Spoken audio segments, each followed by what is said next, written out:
রাত জেগে পণ্য দেখা ছেলেটাও তার বউকে বোরকা কিনে দেয়। অবাক করা একটা বিষয়, রাস্তায় দাঁড়িয়ে মেয়েদের টিস করা ছেলেটা ভদ্র মেয়ের আশায় থাকে, অথচ নিজে ঠিকই সাধু বেশে ঘুরে বেড়ায়।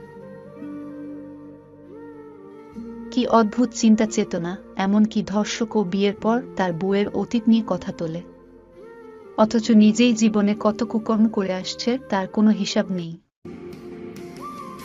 ভাবা যায় এগুলো? প্রতিদিন রাত জেগে চ্যাটিং করা ছেলেটাও চায় তার হুবু বউয়ের যেন ফেসবুক আইডি না থাকে। কি আজব চিন্তাধারা! ভাবা যায় মেয়ে তুমি মুখে লেডিস ফার্স্ট হলেও বাস্তবতায় পড়ে আছো পুরুষ শাসিত সমাজের জাতাকলে।